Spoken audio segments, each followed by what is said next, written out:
Bonjour à tous et à toutes. Est-ce que vous nous entendez bien?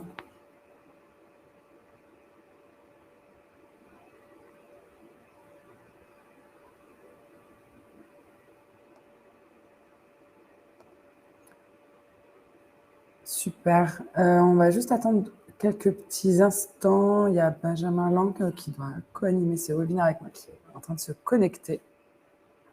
Et on pourra démarrer dans quelques minutes.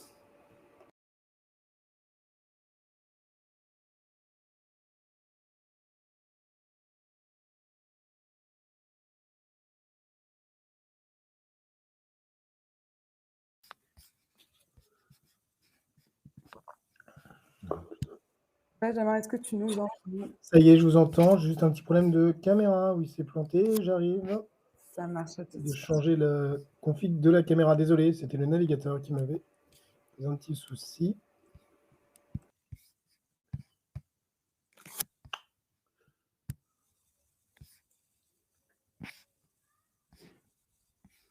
Et je n'arrive pas.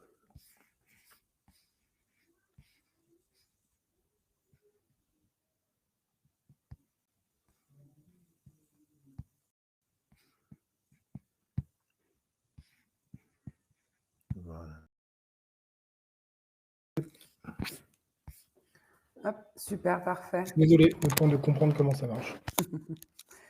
Bon, ben, on va pouvoir commencer. Merci à tous et à tous, à tous et à toutes de vous joindre à nous aujourd'hui pour un webinaire sur la place du numérique dans le bilan carbone des entreprises. Je suis Justine Cabanis, je suis la fondatrice du cabinet L'Arôme Numérique. On travaille principalement sur des problématiques liées au droit du numérique et à la protection des données personnelles. Et je suis... Est-ce que vous voyez mon écran ? La présentation? Ouais, ok. Et je suis accompagnée donc par Benjamin Lang. Merci Benjamin de te joindre à nous. Est-ce que tu peux te présenter? Bonjour à toutes et à tous, ravi d'être avec vous et merci pour votre participation. Je suis Benjamin Lang, je suis un expert, si on peut appeler ça comme ça, en numérique responsable. En tout cas, je travaille sur ce sujet depuis maintenant 3 ans à temps plein et avant, je faisais du conseil en orga et système d'information. Je fais plein de choses sur ce sujet, notamment des choses autour du label numérique responsable, qui est un label qui existe pour les organisations en tant que consultant et aussi en tant qu'auditeur. Je suis également enseignant sur cette question-là et également sur la question de la communication responsable. Et je suis membre du CA, du conseil d'administration, d'une asso qui s'appelle la Fresque du numérique, qui est un atelier de sensibilisation dont je vous parlerai peut-être. Et donc, pour faire tout ça, j'ai une structure qui s'appelle Aélan, c'est ma structure. Voilà. Merci Benjamin. Et donc, nous nous sommes rencontrés lorsque Benjamin est venu animer une session de formation à la Fresque du numérique au sein de l'Arôme numérique. Donc, on souhaitait clôturer le mois de novembre, qui était un mois au sein de l'Arôme numérique dédié au numérique responsable dans notre communication. Donc, pour ceux qui ne l'ont pas vu, je vous invite à aller regarder nos infographies du mois sur le sujet et notre article sur le sujet qui devrait sortir d'ici demain ou après-demain. Pour ce webinaire, donc, on voulait déjà vous refaire une petite tour d'horizon sur qu'est-ce que le bilan carbone, qu'est-ce que le numérique responsable, quelques chiffres clés. Ensuite, on pourra aller un peu plus dans le détail afin de voir comment est-ce qu'on doit s'y prendre pour réaliser un bilan carbone numérique, en tout cas le volet numérique d'un bilan carbone. Benjamin pourra nous détailler un peu cela de manière spécifique. Et ensuite, on pourra quand même identifier et regarder quelques solutions pour diminuer la part du numérique dans le bilan carbone d'une organisation. Vous avez sur votre espace à droite un endroit où il y a un chat.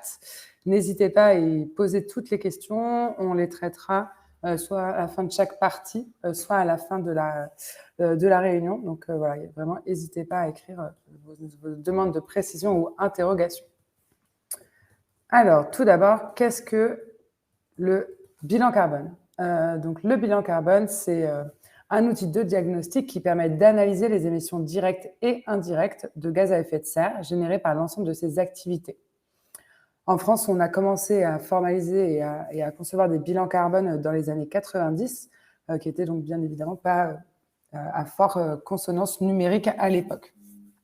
La loi de transition énergétique pour la croissance verte et le Code de l'environnement ont ensuite introduit le principe d'une stratégie nationale bas carbone avec 2 objectifs, donc viser la neutralité carbone collective d'ici 2050 et réduire l'empreinte carbone de notre consommation.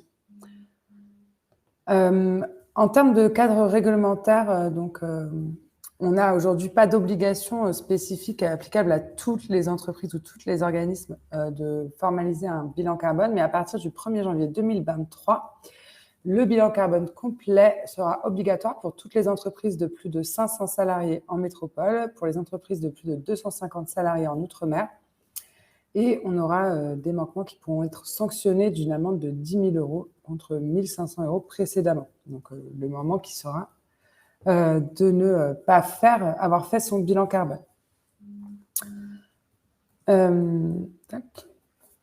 Donc, juste pour rappel, de quoi on parle quand on parle du bilan carbone du numérique?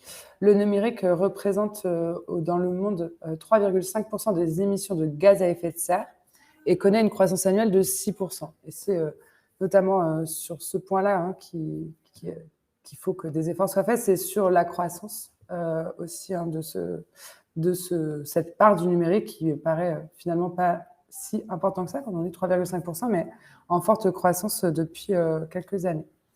Quand on parle d'impact du numérique, on a des impacts qui peuvent être multiples et c'est aussi pour cela que ce n'est pas toujours facile de réaliser ce bilan carbone numérique.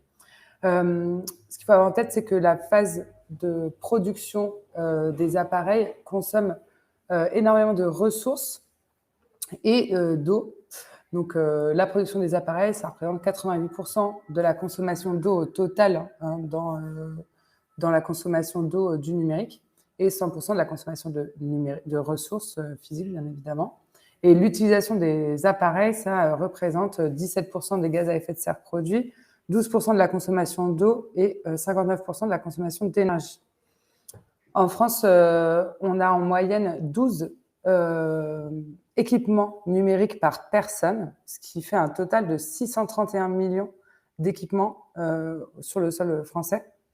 60%, c'est la part des vidéos en ligne dans le flux mondial de données. Quand on regarde la volumétrie d'emails qui est produit chaque heure, on est entre 8 et 10 milliards échangés par heure, hors spam, ce qui est hyper important, et 15 000 kilomètres, c'est la distance moyenne parcourue par une donnée. Donc on se rend compte que ces chiffres sont un peu, sont très importants et sont surtout en forte croissance. Benjamin, est-ce que tu veux réagir sur ces quelques chiffres sur le bilan carbone numérique? Non, Justine, tu as très bien, très bien présenté ça. Effectivement, au-delà des gaz à effet de serre, effectivement, bien avoir en tête que le numérique a un vrai impact en termes d'épuisement des ressources naturelles, puisque chaque appareil numérique que l'on produit, c'est la mobilisation de plusieurs métaux et beaucoup, dans certains cas, et que cet épuisement, enfin que les ressources, la Terre n'est pas un open bar de ressources, clairement. Et que ça pose de vraies questions en termes de raréfaction de ressources, pénurie potentielle de ressources et concurrence des usages. Le numérique est un gros consommateur de métal, tout comme l'aéronautique, mais tout comme aussi la défense et tout comme la transition énergétique, puisque je rappelle que la transition énergétique, c'est le passage des énergies fossiles, qui sont productrices de gaz à effet de serre, à l'utilisation massive de métaux. Bah oui. Donc en gros, les questions soulevées par la question numérique sont des questions bien plus larges que juste gaz à effet de serre et numérique, ça pose des vraies questions de société. Voilà. Merci Benjamin pour ces précisions. Donc maintenant, on va rentrer un peu dans le vif du sujet qui est le numérique dans le bilan carbone de l'entreprise. Alors, comment est-ce qu'on calcule un bilan carbone? Il faut d'abord commencer par définir le périmètre de l'étude. En effet, ce n'est pas la même chose si je vais calculer le bilan carbone de mon équipe basée à Paris que le bilan carbone de mon équipe plus de mes collaborateurs externes qui pourraient être des consultants que je fais intervenir, etc. Donc, il faut bien définir le périmètre de l'étude. Puis recenser l'ensemble du matériel. Donc, sur quoi est-ce que se base en termes d'équipement les usages numériques au sein de mon entreprise. Donc, ça va être voilà, combien est-ce que j'ai d'ordinateurs, combien de temps mon ordinateur il va vivre, combien j'ai de serveurs physiques, combien j'ai d'écrans, etc. Donc, voilà, recenser l'ensemble du matériel. Ça, c'est quand même finalement une des parties les plus faciles, en tout cas, du reste de l'étude. Et ensuite, il va falloir recenser surtout les usages, donc le nombre de mails envoyés, la volumétrie de données stockées, les usages d'outils en mode SaaS, le nombre d'heures travaillées pour calculer voilà, combien de temps est-ce que je vais brancher mon ordinateur, mon double écran, mon triple écran. Et ensuite, donc, une fois qu'on a recensé l'ensemble des éléments qui vont consommer, en fait, et sur lesquels on va s'appuyer pour nos usages numériques, il faut qu'on calcule l'énergie nécessaire à la production du matériel et aux usages. Donc, on va identifier les gaz à effet de serre émis pour la production du matériel, ainsi que la durée de vie moyenne. Il y a de plus en plus de ressources, notamment sur le poids en gaz à effet de serre produit pour la production d'un matériel physique. Il faut donc identifier les gaz à effet de serre donc, sur la production, mais aussi sur la durée de vie moyenne des outils. Donc, par exemple, si moi, j'utilise mon ordinateur pendant 8 heures par jour, quel va être l'équivalent GES par jour, en fait, sur ma consommation annuelle de travail, et ensuite rapporter ces gaz à effet de serre par jour ouvré. Puis ensuite, il faut qu'on puisse calculer l'énergie en kilowatts et la ressource en eau qui sont nécessaires pour l'ensemble de ces usages et calculer les gaz à effet de serre associés à ces usages. Benjamin, je te laisse compléter du coup sur les particularités du bilan carbone. Alors, oui, dans le secteur du numérique, effectivement, alors la question environnement et numérique, c'est une question plutôt récente et pas forcément ultra bien documentée à date. Donc il y a plusieurs difficultés qui vont se poser à toute personne qui entame une démarche de bilan carbone du numérique. Première difficulté, donc la disponibilité des données. Il y a plusieurs choses qui expliquent que c'est difficile d'avoir ces données. La première, c'est sur les questions d'hébergement externe. De plus en plus d'entreprises, d'organisations on utilise est-ce que non, vous m'entendez bien ou pas? On me dit que ma connexion est instable. Non, on t'entend bien, Benjamin. Je t'entends pas du coup, c'est moi qui t'entends pas. Si, c'est bon? OK. OK, super. Donc ce que je disais, c'est que, l'hébergement quand vous faites appel à un cloud provider, que ce soit des gros comme, Google, Amazon ou, Azure de Microsoft ou des plus petits, vous allez donc externaliser votre infrastructure et forcément, du coup, vous allez, vous dire: «Bah, tiens, quel est le poids de, tel hébergement?» Et ça, généralement, les hébergeurs, ils vous donnent pas ces données parce qu'ils les ont pas ou parce qu'ils veulent pas les communiquer. Donc première difficulté, effectivement, avoir ces premiers éléments de données. Ensuite, autre difficulté, pour avoir les données, ce sont les données de fabrication. On a des fabricants qui étaient pas forcément très habitués à donner, ces données-là. Les choses évoluent heureusement dans le bon sens, et puis, qui étaient pas forcément très outillés, et voire qui changent leur méthodologie en cours de route. Donc d'avoir les données de fabrication, que ce soit des postes de travail, que ce soit des écrans que vous utilisez, que ce soit des serveurs utilisés, que ce soit des équipements middleware de type des switches ou des routers ou des trucs comme ça, et ben, c'est pas toujours évident d'avoir ces données-là, croyez-moi, et de savoir effectivement, et d'avoir en plus confiance dans ces données-là. Et puis ensuite, il y a certains éléments sur lesquels effectivement, il n'y aura pas de facteur d'émission. Quand on fait un bilan carbone, globalement, on utilise les données, généralement les données de l'ADEME, ou des données, ou d'autres données. Il y en a plein qui existent sur pas mal de sujets. Sur le numérique, c'est en train de s'enrichir. La démarche Négaoctet, avec les données qui sont rendues publiques par l'ADEME, vont dans ce sens-là. Mais quand même, aujourd'hui, on manque de beaucoup de facteurs d'émission, ce qui fait que parfois, eh ben, il faut tout reconstituer un petit peu par soi-même, voire utiliser des valeurs très, très macro, et ça va être plus difficile. Autre difficulté, effectivement, si vous faites un bilan carbone global de votre entreprise ou de votre organisation, en fait, les questions numériques, elles sont pas à part, elles sont pas dans une bulle à part, on va dire. C'est vraiment éclaté entre plusieurs, parties de votre bilan carbone. Les immobilisations pour tout ce qui est amortissement de la fabrication des terminaux, par exemple, et l'énergie pour tout ce qui est utilisation des terminaux. Donc en fait, on va les retrouver à 2 endroits différents et vous allez pas pouvoir avoir un bilan global numérique. Donc c'est si par exemple vous avez déjà des prestataires qui vous font du bilan carbone ou vous-même vous faites votre bilan carbone, ce sera peut-être pas évident de retrouver juste la part liée au numérique. Et puis ensuite, effectivement, Justine le remarquait assez bien tout à l'heure, la question du périmètre, elle est fondamentale et là-dessus, il faut admettre qu'il n'y a pas forcément une méthodologie, communément admise. Il y a plein de variantes qui existent, tant en termes de périmètre que de prise en compte de l'amortissement, que de prise en compte de certaines conditions comme par exemple l'utilisation de matériel reconditionné et cetera. Ce qui va être extrêmement important, c'est d'être très, très clair sur ces hypothèses, de les afficher pour qu'effectivement une tierce personne ou une personne de votre organisation qui lit ce bilan carbone puisse comprendre et sache effectivement quelles sont les hypothèses que vous avez prises. Alors, hop, c'est moi qui non, c'est toi? Vas-y, Formidable. vas-y. Ce que je vous disais, c'est qu'effectivement, la plupart, c'est tout dépend en fait, vous voyez, il y a plusieurs objets, hein. Quand on parle de numérique et qu'on veut mesurer l'empreinte, carbone du numérique, il y a plusieurs objets à prendre en compte.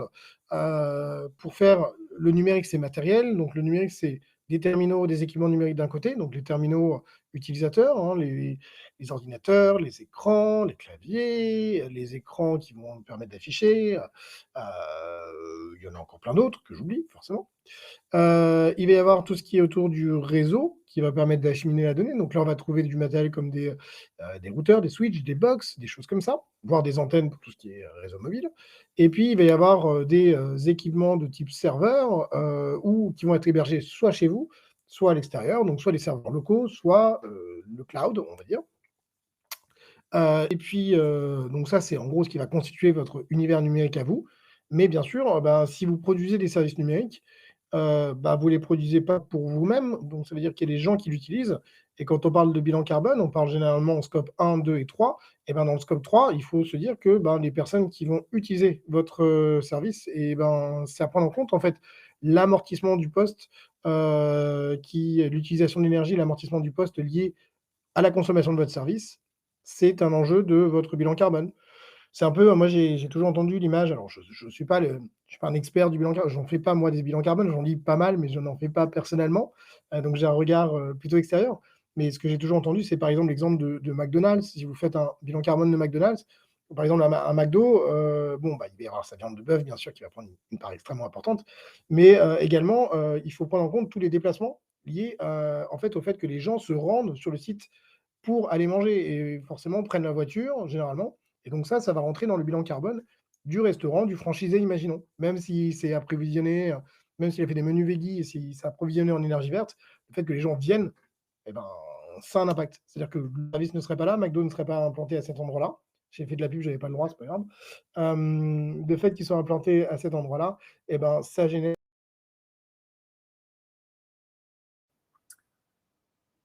Alors, Benjamin, on t'a perdu. Mmh,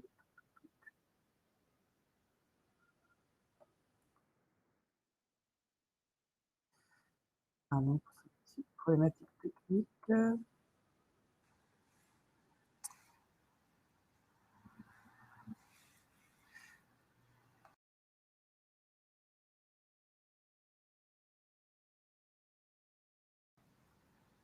Benjamin, est-ce que tu nous entends?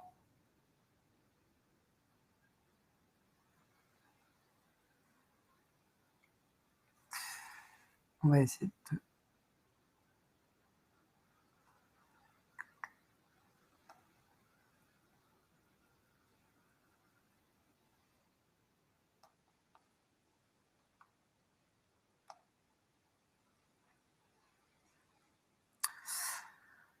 hop, alors, je ne sais pas si Benjamin nous entend.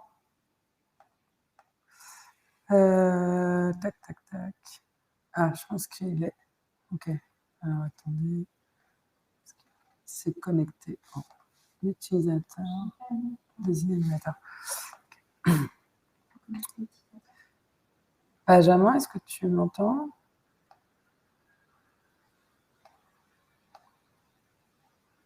Benjamin?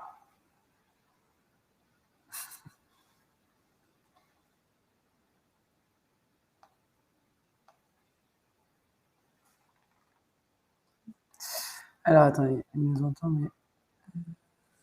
Tac. Ah, pourtant, j'ai bien mis dans la capture. Ah, voilà, c'est bon, parfait. Je suis infiniment désolé, c'est ce qui s'appelle la magie de la connexion Internet qui ne fonctionne pas très bien. Et je m'en excuse platement, alors que j'étais en plein dans mon délire sur McDonald's. Et McDonald's, je m'excuse auprès de tout le monde. Non, mais pour vous dire qu'effectivement, le fait que des gens utilisent votre service, il faut le prendre en compte. Et ensuite, tout est une question de périmètre, effectivement. Dans un bilan classique, vite fait, bien fait, ben, on va prendre juste les parties qui sont en bleu, là, les équipements numériques et les serveurs locaux, en prenant la durée d'amortissement classique et en prenant les durées, les estimations d'utilisation, de consommation d'énergie, notamment dans les factures d'électricité. Ben, après, si vous faites un bilan carbone d'une DSI, eh ben, il faudra prendre aussi des postes comme le chauffage du bâtiment, le déplacement des collaborateurs de la DSI, les repas. Vous pouvez aussi prendre les prestations que réalisera une ou telle personne auprès de la DSI. Bah oui, je sais, il ne faut pas faire de pub pour McDo, c'est ça. Il y a une grande. Les réseaux sont surveillés. Euh, Et qu'est-ce que je voulais vous dire d'autre? Que après, effectivement, prendre en compte, par exemple, généralement, en fait, en scope 1, si vous voulez faire du scope 1 et du scope 2, généralement, ce qui va être pris en compte, c'est effectivement les équipements numériques, les serveurs locaux. Dès que vous commencez à prendre du scope 3, bah, il faudra prendre le cloud et le réseau, par exemple. Il faudra prendre, il faudra prendre aussi l'utilisation des équipements utilisateurs. Et bien sûr, c'est beaucoup plus challengeant, ça demande beaucoup plus de données, beaucoup plus de temps, mais c'est ô combien plus intéressant. Donc, je vous invite vraiment à adopter cette posture-là et d'essayer de prendre à la fois, encore une fois, des impacts de fabrication et d'utilisation, bien évidemment. Donc, qu'est-ce qu'on a donc, les trois scopes, généralement, dans le bilan carbone qui est donc, si vous ne vous limitez pas aux deux premiers scopes, et ce que je vous invite à ne pas faire, bien évidemment, enfin, ce que je vous invite à aller sur le scope 3, reprenons un peu ce qu'il peut y avoir dans les scopes 1, 2 et 3. Dans le scope 1, on va avoir effectivement tout ce qui est le fait de les énergies que vous allez vous-même brûler, vous allez vous-même faire, et plus tout ce qui est les émissions fugitives liées au refroidissement de votre salle serveur si vous avez une salle serveur. Donc, on va être vraiment lié vraiment au contexte d'une salle serveur si vous en avez une, ou d'un data center interne si vous en avez un. Et puis enfin, évidemment, les déplacements du personnel DSI. En scope 2, on va avoir toute l'énergie, la consommation d'énergie des équipements, du data center et du réseau interne. Donc ça, généralement, c'est facilement fait par les factures d'électricité. Et puis en scope 3, c'est généralement ce qui est le plus dur, mais ce qui est encore une fois, comme le rappelait Justine, là où il y a le plus d'impact au niveau du numérique, c'est l'amortissement de la fabrication du matériel. Ça va être tous les services hébergés, notamment chez les cloud providers, et puis l'utilisation, donc ce que je vous disais, l'utilisation des services numériques par les personnes extérieures, et puis voilà, c'est donc par vos partenaires, les consommateurs, et par en externe, par les collaborateurs ou les agents. Alors, pour réaliser, donc, Justine le disait bien, effectivement, poser son périmètre, c'est hyper important et ça va déterminer clairement ce que vous allez, piloter d'une certaine manière après. Pour le faire, il existe, donc des outils, donc bilan carbone, c'est un outil, enfin, c'est une méthodologie avec un outil, c'est bien éprouvé, et il y a plein d'outils, numériques sur le marché pour vous aider à faire ça. Alors, j'en ai cité quelques-uns, il y a Sami, il y a l'outil de l'ABC, donc c'est l'association, bilan carbone de mémoire, Actuo, Greenly, Hello Carbo, enfin il y en a plein. Je ne préjuge en rien de leur qualité. Vraiment, c'est pas du tout le but du jeu ici, c'est juste de vous citer un certain nombre d'acteurs que je vois assez régulièrement. Ce qui est sûr, c'est qu'il faudra distinguer, les outils qui vont s'appuyer uniquement sur vos données financières, des outils qui vont vous demander autre chose. J'ai vu, moi, des bilans carbone réalisés uniquement à partir de bilans financiers, en utilisant ce qu'on appelle le ratio monétaire qui est donné par l'ADEME, c'est-à-dire pour X milliers d'euros, j'ai tant de kilogrammes CO2 équivalents. C'est très pratique, c'est-à-dire que quand j'ai pas d'infos, c'est facile, je mets un montant. mais c'est très approximatif. L'ADEME elle-même dit, en gros, vous utilisez ça juste en dernier et ultime recours. Et puis pour vous convaincre de, l'absurdité du truc, imaginons que vous êtes, en négociation avec un fournisseur de services X ou Y et vous avez fait une belle négo. Bravo à vous, bravo à vous. Sauf qu'en fait, donc votre empreinte carbone sera moins importante selon si vous utilisez ce ratio monétaire et pourtant, en fait, les services que vous avez utilisés et donc les émissions de gaz à effet de serre liées à votre service, bah, elles resteront les mêmes. Donc il n'y a pas de corrélation ici entre la négociation, par exemple, de licence, sur un fournisseur, je vais faire tous les gros fournisseurs, là, j'allais sur Microsoft. Vous négociez à la baisse, votre licence Microsoft si vous y arrivez. Donc vous dites: «Champion du monde, j'ai baissé mon bilan carbone», sauf que non, en fait. Donc voilà, ça c'est, les outils bilan carbone. Après, il y a des outils, spécifiques, plutôt orientés numériques, et avec, une orientation plutôt analyse de cycle de vie. Donc on est vraiment sur, du berceau à la tombe, on n'est pas que sur gaz à effet de serre, généralement on est sur plusieurs impacts. Par exemple, l'épuisement des ressources, consommation d'eau, consommation d'énergie, eutrophisation, radiation ionisante. Il y a plein d'indicateurs environnementaux. Ces outils-là sont plutôt orientés ACV. Je vais citer ici, Resilio, le Winner, qui est une enquête, qui est gratuite, mais qui demande un temps de traitement externe. Et puis, les outils comme ceux de GreenSpector, par exemple. Vous avez des outils comme Fruger de Digital for Better ou Aguaro, qui est, quelque chose qui vient se greffer sur ServiceNow si vous utilisez, cet applicatif pour, faire votre inventaire, votre base de données, d'inventaire. Il y a des outils divers et variés si vous êtes une collectivité. Il y a une calculette que j'ai développée là pour le compte d'INR qui permet de faire un peu ça. Il y a plein d'outils. Il y a, aussi plein de prestataires, clairement, je vais en citer parce qu'il y a des gens bien. BL Evolution sont des gens très bien. Vous avez, et j'oublie forcément les noms à ce moment-là, iCare qui est bien aussi. Vous avez, plein de gens. En gros, allez et renseignez-vous, testez leurs compétences, mais en tout cas, il y a plein de gens qui sont prêts à faire des bilans carbone très bien. Et puis il y a des méthodologies, donc l'ACV, le One Byte Model, et cetera. Vous voyez que c'est assez diversifié. Là, je vous ai fait un peu le panorama, mais pour vous dire qu'il existe des outils, vous pouvez vous lancer. Ça sera sûrement imparfait la première fois, sûrement imparfait la seconde, mais vous allez vous améliorer. Et donc, c'est un peu une démarche d'amélioration continue.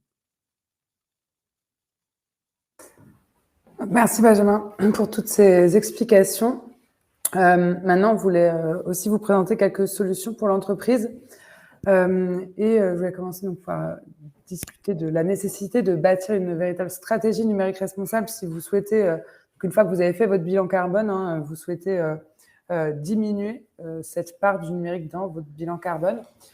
Pour ce faire, il y a un véritable projet à mener en fonction, bien évidemment, de la taille de vos structures. Mais voilà, il faut que ça soit dans une stratégie qui s'intègre dans les autres objectifs de votre entreprise. Et donc, une fois qu'on a fait le bilan carbone, qu'on a compris les enjeux, il faut également qu'on puisse donc se fixer des objectifs qui vont être atteignables, qui sont répartis dans le temps et qui s'intègrent aussi dans les exigences,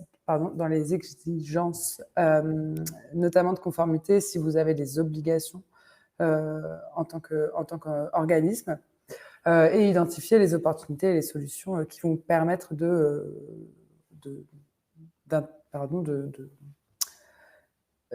d'atteindre ces objectifs. Forcément, si vous avez un plan stratégique de numérique responsable, ces modifications de vos pratiques vont avoir des impacts sur votre organisation. Et donc, c'est important de pouvoir identifier vos impacts en termes de business, en termes d'architecture de votre système d'information.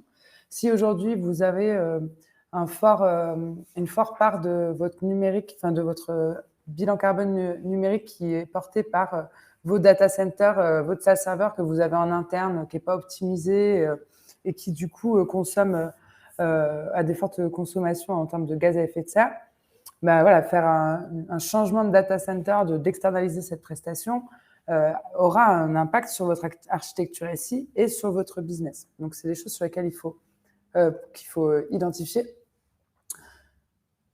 Et, et ensuite, donc, il faudra déployer la stratégie avec, bien évidemment, comme toute stratégie d'évolution, avec un aspect gouvernance qui doit.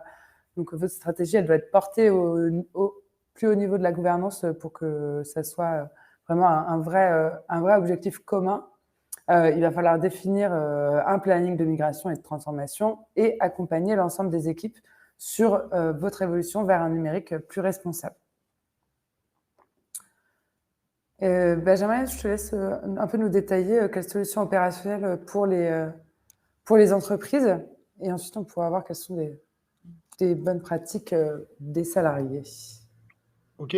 Au niveau donc au niveau des entreprises, vous l'aurez compris, votre bilan carbone, il va généralement se composer, enfin, l'impact en termes de gaz à effet de serre va être soit sur la fabrication des terminaux, l'utilisation des terminaux, l'utilisation généralement du réseau et la fabrication et l'utilisation de tout le matériel qui va constituer votre salle serveur. Donc, la première chose sur laquelle vous pouvez mettre l'accent, c'est de effectivement bien choisir son matériel. Déjà de l'adapter aux besoins, c'est-à-dire de ne pas prendre des machines de guerre avec une empreinte à la fabrication énorme pour des usages qui vont être somme toute standard.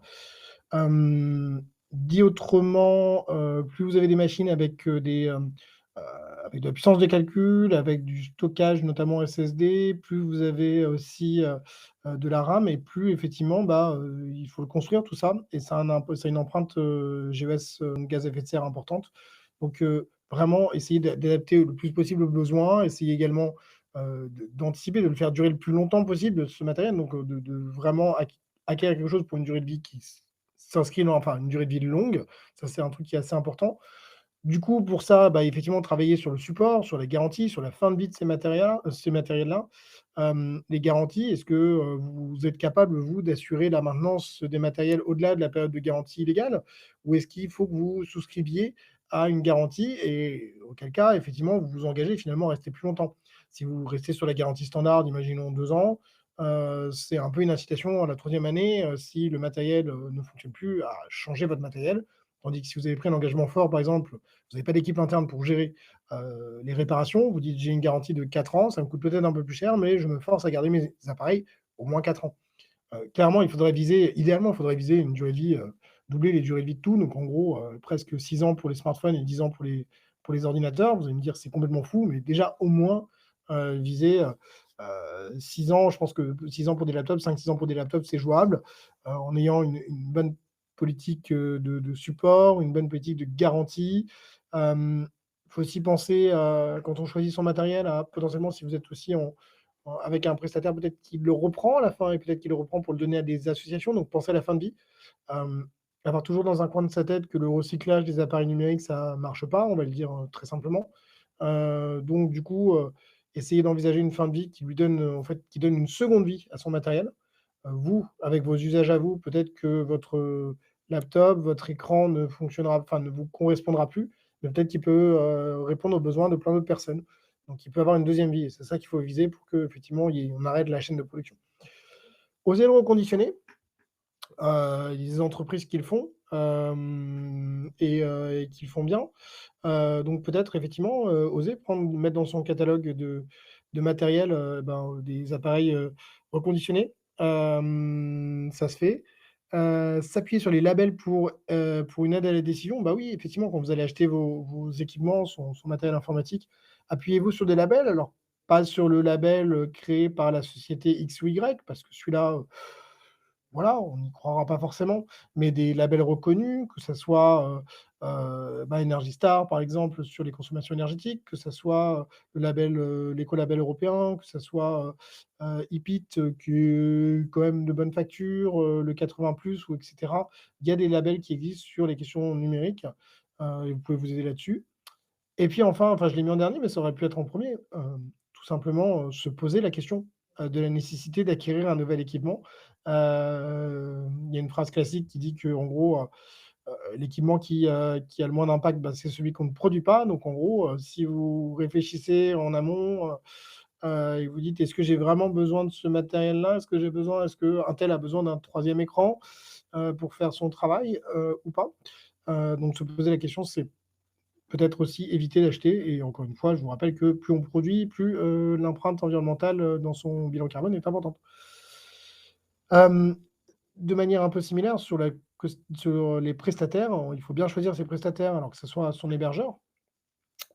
Aujourd'hui, on choisit généralement en fonction du prix, ou de la qualité de service, assez peu en fonction des critères environnementaux ou bien quand c'est le cas, parfois c'est juste sur la bonne foi quoi, d'une certaine manière. Il existe des choses qui permettent de dire si un hébergeur est vraiment, a une politique, responsable ou pas, comme par exemple le respect de ce qu'on appelle le COC, qui n'est pas un jeu de mots avec un truc anglais, mais, au contraire le Code of Conduct, européen, qui, est en fait un ensemble de bonnes pratiques pour, gérer de manière responsable son data center ou sa salle serveur et qui est plein de bons conseils. Vous pouvez très bien vous poser la question dans choisir son prestataire, c'est aussi, quand vous contractualisez avec le prestataire, de demander d'avoir des d'indicateurs environnementaux. Donc il y en a quelques-uns qui sont très connus, comme ce qu'on appelle par exemple le PUE, qui est le Power Usage Effectiveness, qui est en fait, une espèce de rapport de consommation d'énergie totale qui arrive sur le data center sur la consommation, énergétique des appareils, IT et donc ça c'est un indicateur qui est souvent utilisé. Ça peut être le Water Usage Effectiveness, pareil sur l'eau, ça peut être sur la production de déchets, ça peut être sur, le pourcentage d'énergie dits renouvelable, et puis les types, finalement de et puis savoir effectivement quels sont les mécanismes d'achat d'énergie renouvelable qui sont vraiment activés. Il y a un autre critère et je pense que Justine, ça te parlera, c'est la question de la souveraineté. Alors c'est un peu connexe à la question de la, de l'impact environnemental et des gaz à effet de serre, mais en termes de responsabilité, c'est plutôt bien de choisir un hébergeur qui ne soit pas, soumis Cloud Act, pardon. En Alors ça effet. dépend de vos données et je pense que tu vas mieux en parler que moi. Non, non, en effet, c'est vrai que bah, voilà, la souveraineté numérique, et encore plus si vous avez de la donnée qui pourrait être de la donnée sensible, euh, doit absolument, en tout cas, on doit faire en sorte de pouvoir la protéger et donc d'éviter de donc, choisir des hébergeurs qui sont soumis au Cloud Act, c'est-à-dire des hébergeurs qui appartiennent à un groupe américain, hein, globalement. Euh, ou en tout cas de faire en sorte de s'assurer que ces données elles soient chiffrées chez nos hébergeurs, qu'on puisse garder et avoir la main sur ces données. Aussi sur la souveraineté, Benjamin, peut-être qu'il y a un point aussi sur par rapport à, à la part d'énergie renouvelable dans les mix énergétiques de chaque pays. Tu as quand même un impact qui va être différent en fonction de là où sont stockées tes données. Oui, oui, alors ça dépend en fait, là aussi d'ailleurs dans les déclarations, et dans les bilans carbone finalement d'hébergeurs, c'est assez intéressant. Il y a 2 approches possibles. Soit, le je vais faire de mémoire, je crois que c'est le market based ou le location based. Donc en gros, l'hébergeur, il peut vous dire: «Moi heu, je suis, j'ai 0 émission de gaz à effet de serre», même si c'est faux. En s'appuyant en fait finalement sur, l'achat d'énergie renouvelable, même si c'est lui n'en utilise pas et le location based sur un hébergeur de données, il va s'appuyer sur le mix moyen généralement du pays dans lequel il est et effectivement, selon le pays dans lequel se trouve l'hébergeur, la consommation enfin la consommer 1 kWh d'énergie sera plus ou moins émetteur de gaz à effet de serre parce que finalement, les sources d'énergie qui vont être utilisées selon qu'elles soient d'énergie, dite renouvelable, tel l'éolien ou le solaire par exemple ou nucléaire, c'est pas renouvelable, hein, on est d'accord, mais nucléaire et par ailleurs, les énergies fossiles, en fait, le mix des énergies qui va être utilisé pour produire 1 kWh sera pas forcément le même. Pour vous donner Ouais. un exemple, en France, on est à peu près à 60 grammes de CO2 équivalent, pour, la production d'1 kWh. On est à plus de 600 de mémoire en Pologne, donc ça peut faire un fois 10 assez rapidement. Pourquoi? Parce qu'en Pologne, on utilise beaucoup de charbon et en France, on utilise beaucoup de nucléaire. Et du coup, de Donc la même manière, sur les lieux de production hein, des matériels informatiques, on va pas avoir les mêmes impacts en fonction du lieu de production. exactement. Vous pouvez aussi regarder pour les prestataires, ça peut être intéressant de regarder, alors là, on est plus sur les questions de bilan de gaz à effet de serre, mais plutôt sur les questions responsables, pour essayer d'avoir, des prestataires qui ont des compétences NR, et puis effectivement, en termes vous, pour vos consommations, d'énergie, ah bah, essayer de souscrire à un fournisseur, d'électricité, «renouvelable» entre guillemets, voilà, voilà, ça peut être des choses qui permettent effectivement de réduire votre note en gros sur le bilan carbone, puisque le mix énergétique, enfin le facteur d'émission sera à 0 sur ce point. Exactement. Et sur les prestataires, il y a aussi tout le sujet d'éco-conception des logiciels qui peuvent aussi avoir un impact important. Alors, ce ne sera pas sur le bilan carbone Ouais, directement, ça c'est sûr. mais effectivement, si vous faites une étude d'un service numérique, c'est sûr que ça pourrait avoir un impact là. Ouais. Ah Et bah, ben justement, c'était justement le lien.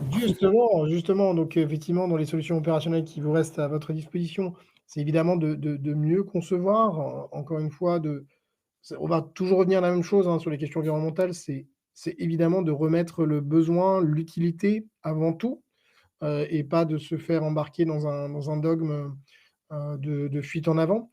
Donc il faut toujours se poser la question de l'intérêt et de la nécessité de l'usage avant de développer quoi que ce soit. Tout à l'heure, c'était avant d'acheter un équipement. Certains parmi vous ici m'avaient parlé de la méthode Bisou, donc je laisserai aller voir de quoi il en retourne. Mais là, ici, c'est effectivement se poser la question: «Est-ce que j'ai vraiment besoin de» si vous faites développer des logiciels, des services numériques, des applications, des sites web et cetera, est-ce que j'ai vraiment besoin de le mettre, de le faire, ce truc-là? Ou est-ce que je vais développer quelque chose pour rien et pour me faire plaisir ou pour faire comme les concurrents parce que tous mes concurrents le font, donc je dois le faire? Et si ça ne sert à rien, ça ne sert à rien, point. Ensuite, si vous faites développer, des sites, des applications, mobiles ou pas mobiles, hein, il y a des bonnes pratiques d'éco-conception. Alors, je vous ai cité ici quelques guides qui existent et qui sont bien faits. Il y a la FNORSPEC, il y a le guide des bonnes pratiques Greenity.fr, il y a le GR 491 qui est produit par l'Institut du numérique responsable. Tout ça, ça vous permet de vous donner des lignes de conduite pour éco-concevoir justement, on pourrait même dire éco-socio-concevoir, parce que maintenant c'est de l'éco-socio-conception, des solutions. Et si c'est pas vous qui le faites, ben, demandez à vos prestataires s'ils le font. C'est une bonne clé d'entrée. Et effectivement, d'y penser dès le départ à tout ça, parce que c'est toujours beaucoup plus difficile de rattraper quand vous êtes lancé, c'est beaucoup plus difficile de faire du rétropédalage et de se dire: «Oh tiens, en fait, est-ce que j'ai bien pris en compte mes critères d'éco-conception ou d'accessibilité?» ou que de le penser dès le départ. Clairement, vous gagnerez de l'argent et du temps si vous le pensez au départ. Ensuite, il y a des choses autour de mieux utiliser pour, les collaborateurs, les agents, vos partenaires, je ne sais pas. Effectivement, 1er conseil, c'est effectivement de diminuer l'usage déraisonné du numérique. Je vais pas jouer pour ma paroisse, mais clairement, on est complètement drogué au numérique. On est biberonné, on ne sait même plus faire sans numérique. Ben, la première chose, si vous voulez réduire votre impact environnemental, c'est d'arrêter cette addiction à ce crack, qui est le numérique, et donc de diminuer l'usage déraisonné du numérique. Ensuite, il y a un certain nombre d'éco-gestes qui existent et qui sont, très populaires. Des éco-gestes utilisateurs sur, l'utilisation du matériel. Ça va être prendre soin de son matériel tout simplement. Pourquoi? Parce que plus on en prend soin, plus il dure longtemps et donc moins on a besoin d'en racheter. Plus on en prend soin, plus il peut avoir une deuxième vie, ce matériel, et plus finalement on va pouvoir faire durer l'emploi. Hem Poste de travail, ah oui, sur l'impression aussi, il y a des éco-gestes sur l'impression. Tout bonnement, effectivement, bah, de s'habituer à faire de la copie noir et blanc, du recto verso, du 2 par page, des paramètres par défaut et cetera. Et puis il y a des éco-gestes au niveau utilisateur, navigation, divers et variés, comme par exemple essayer de taper directement son adresse, URL, au lieu de faire une requête.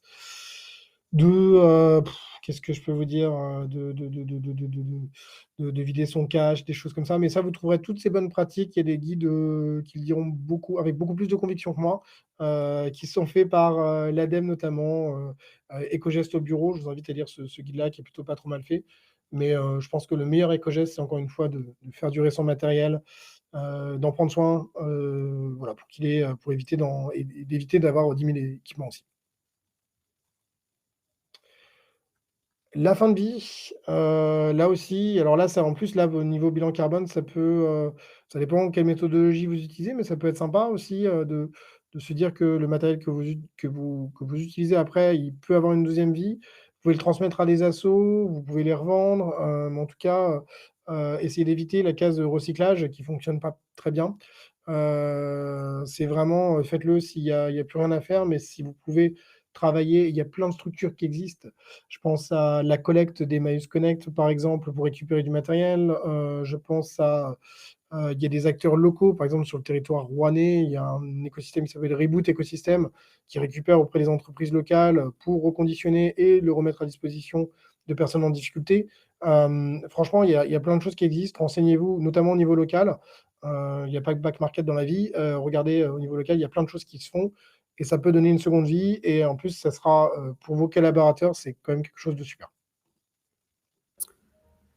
Et peut-être pour que tout le monde comprenne, hein, le problème du recyclage des matériels informatiques et numériques, c'est que c'est difficile de faire le tri entre chaque matière première contenue dans les outils. Et c'est aussi pour ça qu'on a du mal à gérer la fin de vie.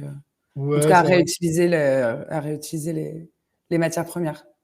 Aujourd'hui, on estime que sur 100% de la matière, on va dire, d'un équipement numérique, on en récupère quelques pouillèmes aujourd'hui. Entre ce qu'on n'arrive pas à collecter, ce qui est déjà une honte absolue, la difficulté, effectivement, de récupérer les différents matériaux à l'intérieur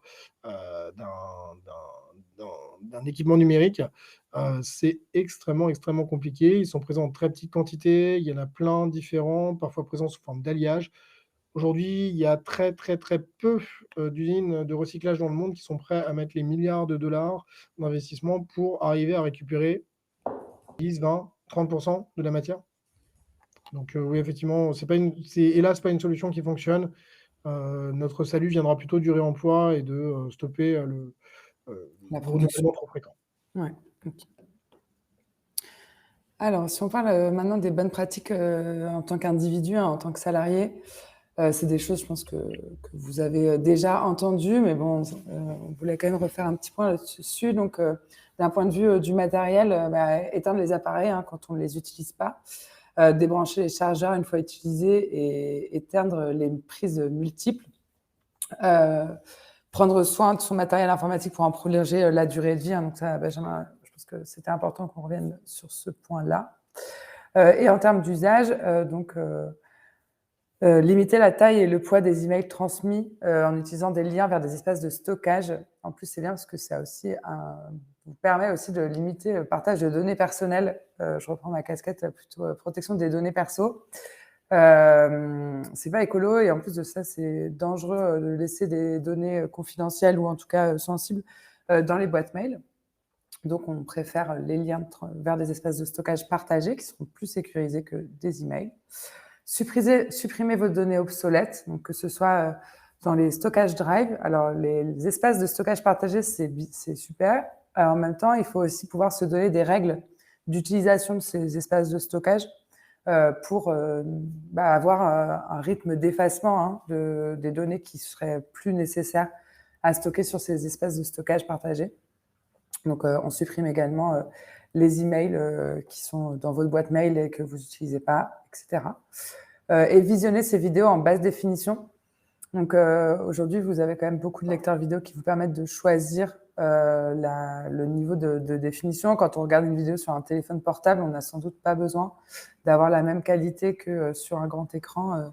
Donc, c'est des petits gestes, mais qui permettent de quand même diminuer en tout cas la partie des usages du bilan de l'impact carbone du numérique. Et en tant qu'employeur, vous avez aussi un rôle dans la sensibilisation et l'implication des collaborateurs à une diminution de l'impact, enfin de votre bilan carbone et de l'impact du numérique dans le bilan carbone.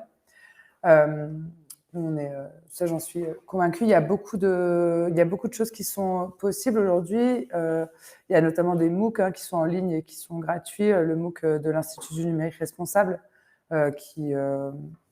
qui permet à tous vos collaborateurs de pouvoir proposer à ses collaborateurs une formation gratuite. Ensuite, il y a aussi des formations type la fresque du numérique, qui est le pendant de la fresque du climat, mais spécifiquement sur le numérique. Benjamin, est-ce que tu peux en parler un petit peu ? Oui, bien sûr. Alors, pour répondre clairement, donc fresque du numérique, c'est un atelier de sensibilisation aux enjeux environnementaux du numérique. C'est un atelier collaboratif qui repose sur l'intelligence collective. Donc, c'est assez sympa parce que c'est vraiment un atelier, c'est pas une formation descendante, ce sont les collaborateurs, les participants, qui vont découvrir par eux-mêmes, tout ce que les usages du numérique impliquent et donc ils vont avoir les bons ordres de grandeur, ils vont découvrir ensemble les bons ordres de grandeur, les liens entre les différentes choses. Ils auront comme ça une espèce de carte mentale globale des impacts environnementaux du numérique. Donc c'est un format qui se développe bien, il y a environ, 30 000 personnes qui ont été sensibilisées à ce format depuis, janvier 2020 avec une dynamique vraiment on était à 10 000 au mois de mars, on est à 30 000 maintenant. Donc c'est un format qui, se développe partout. J'étais encore en fresque ce matin dans un grand groupe, de, la beauté, donc il y en a partout, partout. Je ne C'est un atelier qui fonctionne bien et qui fonctionne encore mieux, ça me permet de vous dire, quand les gens ont déjà été sensibilisés à la question climatique, Justine le rappelait juste avant, mais c'est important ça. Quand on veut déployer une démarche bilan carbone ou bilan carbone du numérique, de pas juste faire du numérique. Si vous faites que du numérique, vous allez être taxé de greenwashing à tous les coups, parce qu'effectivement, il faut y avoir une certaine cohérence. Vous pouvez pas être ambivalent, c'est-à-dire d'un côté, avoir, manger, avoir une cantine avec que des plats avec de la viande et des déplacements tous les jours à Singapour et de l'autre côté, une politique numérique responsable, ça ne passera pas. Donc il y avoir une vraie cohérence et donc que les gens de commencer par cette question climatique pour ensuite aller sur les impacts environnementaux du numérique.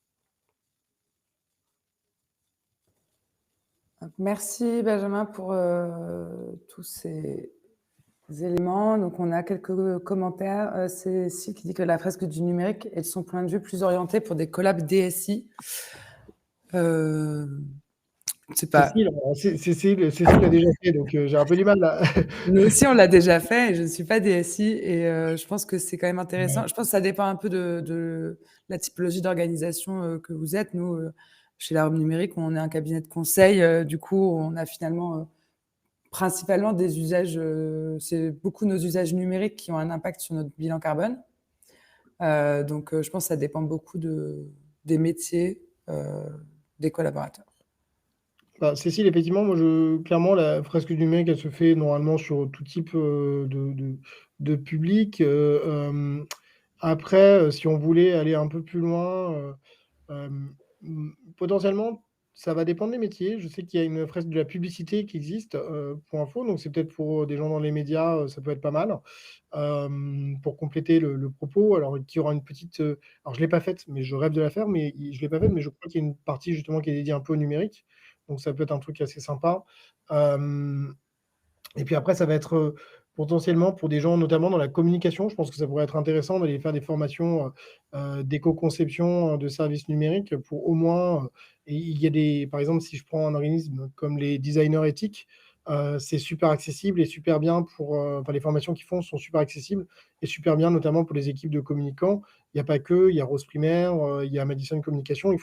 Tous ces 3 organismes font des formations en éco-conception et ils vont apprendre à des personnes qui bossent dans la com à éco-concevoir leur communication pour justement éviter de faire des sites web beaucoup trop lourds, de pas penser, enfin, de tomber dans tous les écueils qui font qu'aujourd'hui l'empreinte environnementale du numérique, elle est trop importante.